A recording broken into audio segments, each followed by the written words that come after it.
Ladies and gentlemen, boys and girls, readers, leaders and orc breeders, welcome along to the Joe Spivey YouTube channel where we discuss books and little else, and you join me on the back end of what we term here in the British Isles a bank holiday weekend, folks, where the King in his infinite rectitude and inerrancy allows us a Monday off, essentially. Both he and the government give us a day off. Maybe sort of 3 or 4 or 5 times a year there is a bank holiday, which of course the hoi polloi and the proles such as myself use to carouse round in the most destructive fashion, and that culminated in what I'm sure you'll agree was the near Byronic recklessness of my having 2 caffeinated drinks yesterday. Not just one, as my pillow slips behind me, not just one, but 2 caffeinated drinks yesterday. I'm sure you'll agree that was a heinous act in and of itself. But yeah, I need to rearrange my my lumbar foundations here so that I don't give myself a some sort of hernia whilst I'm making this video, but of course you join me in this demonic lair that is my room, and as I'm sure you'll judge by the title of this video, I have 1, 2, 3, 4, 5, 6 books that you certainly have never seen before on this channel. You will of course recall that Grand Viceroy Spivey himself is upping sticks and buggering off from the great flat plain of Kingston upon Hull, and has moved and has therefore taken all of his items with him, or sold most of his items, or he's certainly had his large property gutted, and so I've come across some things that I didn't know were in my possession or his possession, books that I've commandeered, and seeing as my bookshelf tour is over, nearly everything that I own has already been has already had its plumage examined on this channel.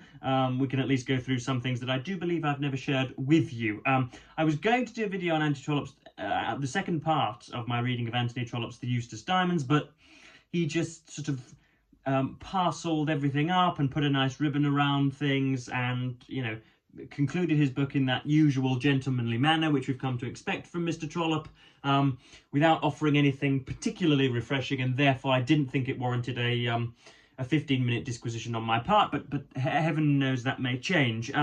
So I do have, as I say, 6 books that I think will interest you and are somewhat pertinent to my channel, and so let's get into it, I suppose. The first one is a little bit of a cheat, I will acknowledge that. This is a something I picked up at a car boot sale, or something me and Grand Viceroy picked up at a car boot sale, I think last summer, and it's not been something I've consulted heavily because it isn't officially, it is a putative book in that it has a front and back cover and is bound and has a spine and can be written in, but it isn't something that could be read from front to back chronologically, but nonetheless I'm going to use it in this video. This is a hotel guest book, and goodness knows why it was that a person was selling it. Goodness knows why it was that myself and old hand Mr. Spivey were induced to buy the thing. But indeed, we do have now a copy of a guest book, a kind of it is a sort of a flotilla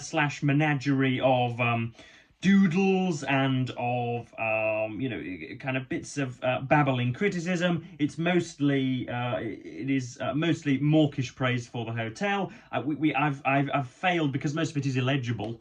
You'll see there are occasional faces that are drawn in there. Most of it's thanks and goodbye. We'll see you here in Devon in 12 months time or whatever, but because most of it's illegible and I've only given it, I've only deferred to it in a glancing references, I haven't been able to find out the name of the hotel, but I know that it spans the years 1950 to 1965 or 70, I think. So yeah, this is just a weird hotel guest book that I suppose counts as a book. It is now in my collection. It's not, obviously it's not alphabetized, but it's there, and I am having an absolute nightmare today, folks. My abs are killing me because I'm having to the 8 abs that are prominent on my stomach when I remove my shirt are really being tested to their limits because I'm having to sort of lean against the windowsill. But anyway, that's the guest book. Next up we have Monte Cassino by Sven Hassel, and this looks to be a sort of rumination on the horrors of war. Around the slopes of the holy mountain, men fought like wild animals. These were the men of Hitler's panzer regiments, the men who didn't care who won the war, who only wanted to survive. They lived with fear and blood and rats, and when they tried to forget the war, they found they could not wash the smell of corpses from their bodies. So this is Monte Cassino by Sven Hassel. So that is obviously a dirty Fritz there, suffering a horrid end. And don't mention the war, Joe, whatever you do. But this looks like something that I'm going to get interested in. And Stephen had a huge stockpile of these or books of similar nature. The publisher there is Corgi Books. So anybody that's ever has ever encountered the work of Sven Hassel or is familiar with him and finds him to be a favourite, then I should very much like to hear what you have to say. So this was 25p when it originally came out. How old is this, Joe? Let's have a look. So Sven Hassel has also written Wheels of Terror, Legion of the Damned, and Comrades of War. When was this? Copyright 1969. So this is the best part of 60 years old. So that's something that I'm sure I shall get into there. He looks in deep pain, but he also could be being filleted, couldn't he? I think that's the kind of noxious pleasure of somebody having their helmet inspected, if you'll pardon the pun. Next up, we have something altogether a little more famous or famed, and that is Das Boot. And for those of you that are not of a Germanophonic disposition, that is English for the boat, as German rather, for the boat. For those of you that, as I say, don't speak German, you'll be pleased to receive my education on that. 4 detonations in quick succession, then the mad gurgle and roar of the black flood. A cold hand creeps under the collar and runs down my back. I shudder. So this could indeed be romance by the sounds of it. This is the story of a German U-boat, her commander and her crew, as they embark upon yet another hazardous patrol in the Battle of the Atlantic. Weeks in a small metal tube, 20 feet by 200 feet, with 50 other men. Weeks of unbearable tension and terror, weeks of crushing boredom, as the condensation drips down the walls and mould slowly blooms on the flood. Mould blooms on the food, rather. So this is Das Boot. This is by Lothar-Günther Buchheim, and he is, of course, somebody with whom I'm not acquainted whatsoever. I know it was on my dad's Sky TV planner for some time, the Das Boot TV series. So I don't know I know roughly what it's about, but don't know any of the characters in it. It's quite a sizable hefter, isn't it? This is upwards of 500 pages. So, and this was published by Orion Books for $9.99 with a cover design from Dan Mogford there. So if you're out there, Dan, you're getting credit on the Joe Spiver YouTube channel. So this is, Das Boot. I quite like the cover, and I'm sure I'll get along with the style. It's got to be successful for some reason, hasn't it? So we will indeed. Did we just did? I think I just did. I tied fame with objective merit, didn't I? We should never tie fame with objective merit, Joe, because otherwise I'd be the Prime Minister and Taylor Swift would be cleaning my shoes. But anyway, yes, that's Das Boot. Next up, we have something that I am very, very, very interested to dive into. This is This Country of Ours by H.E. Marshall. This is stories from the history of the United States, beginning with a full account of exploration and settlement and ending with the presidency of Woodrow Wilson.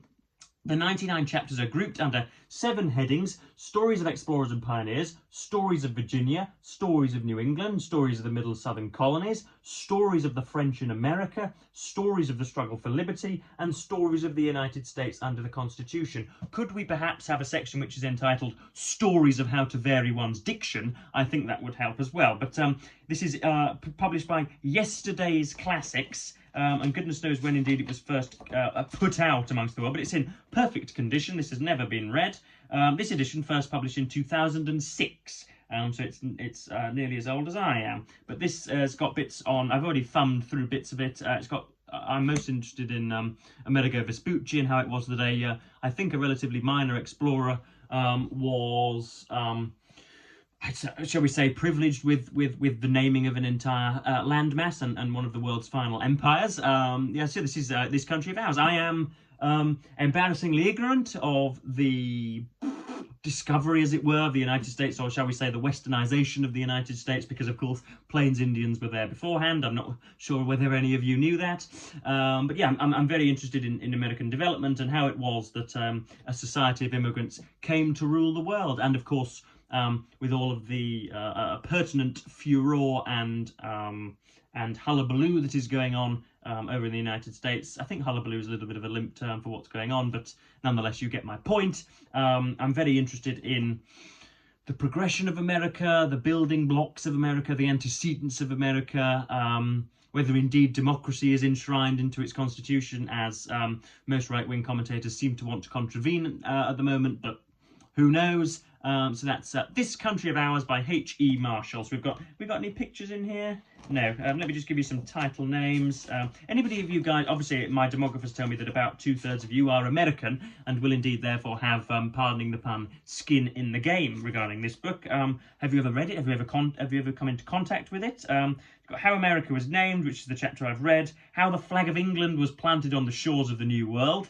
How the French Founded a Colony in Florida. What else have we got? Stories of Virginia, yeah, the story of Harry Vane, the hunt for the regicides, how a German ruled New York, pirates, the founding of Pennsylvania, the Battle of Monmouth, the Boston Tea Party, the birth of a great nation. Then we've got bits on Thomas Jefferson. Oh, we do have a picture. Where's it gone? Where has it gone? There it is. That's supposedly the voyage of Columbus there, look. That is a tumultuous sea, how Columbus fared forth upon the sea of darkness. So that's This Country of Ours, which will be, I'm sure, a jolly good read. Next up, we have something else by H.E. Marshall. Obviously, we had a collector who had unburdened himself of some of the works on Grand Viceroy Spivey. This is Scotland's Story, from the author of Our Island Story. The history of Scotland from the earliest times is, in the words of H.E. Marshall herself, a story woven with the golden threads of romance and glittering with the rubies and sapphires of fairyland. Macbeth, William Wallace, Robert the Bruce, Mary Queen of Scots and Bonnie Prince Charlie all featured in the startling tale of a great and proud nation. Told for the benefit of the littler people who care for their country's story, that's rather supercilious, this classic history, now back in print, will appeal to everyone whose heart stares at the sound of the bagpipe. This reprinted edition of Scotland's Story includes the original stunning colour illustrations. Oh, so we do have some pictures to tell you guys. I know that this is a rather pictorial society, so we've got Queen Mary and Knox having many talks together there, supposedly, as the caption goes. What else do we have here? What else have we got? We've got, for there in the garden walked the fairest lady he had ever seen. There is one of the triumvirate of 3 fair ladies with a dog that is practicing yoga, as we can see. What else do we have? Yada, yada, yada. When a stone hits the walls, Black Agnes would bid her maids wipe the spot with the clean white cloth. So that is Black Agnes there, looking peculiarly white, as I'm sure you'll agree. But yes, this is, what is it, about 350 pages long, with big block text. So there's not, this is a deceptively small book, I think, and so it's going to be something that I will rattle through. But yeah, Scotland's Story, the SNP, the Scottish National Party, who want not just greater levels of devolution, but complete bifurcation away from the ruling government of Westminster, will probably not be as familiar with their own history as H.E. Marshall will.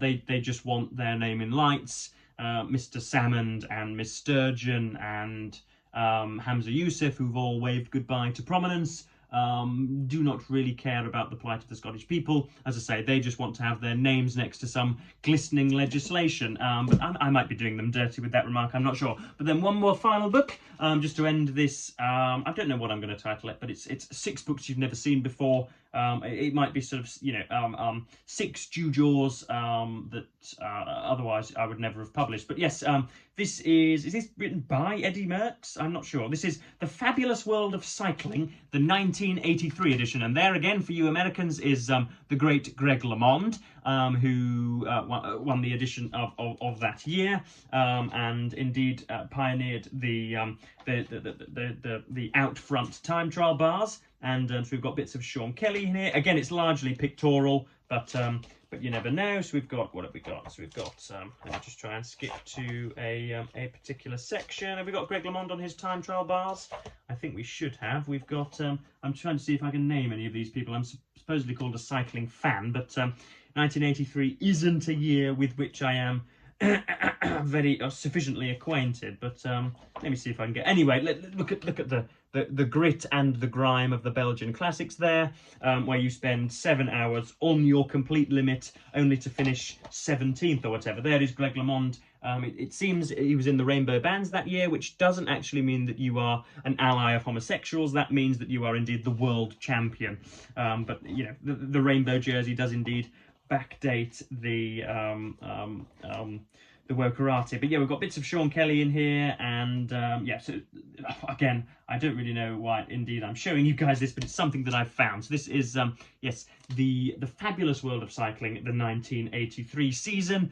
Obviously this, I suppose, would tie into a summer in sport, which begins in just a few days' time, an estimable book tube event which implores you all to read sporting non-fiction, sporting autobiography and biography in the months of June, July and August. But yes, there is somebody at the back there pushing out some watts. But yes, this is a bit of a strange video, folks, because I didn't quite know what I was going to do, given that I didn't want to really talk about Anthony Trollope again. I am reading Matthew Diabatua's Self and I, which will come. I'm flying through this, and I'll be releasing a video on this on Thursday. But until then, I think that just about covers me, folks. Yes, if you've ever come into contact with any of these 6 strange aspects of Exotica, then do let me know what I'm to expect from them. But I think that just about covers it for today, folks. So I'm going to say thank you ever so much for watching BookTube, and say goodbye.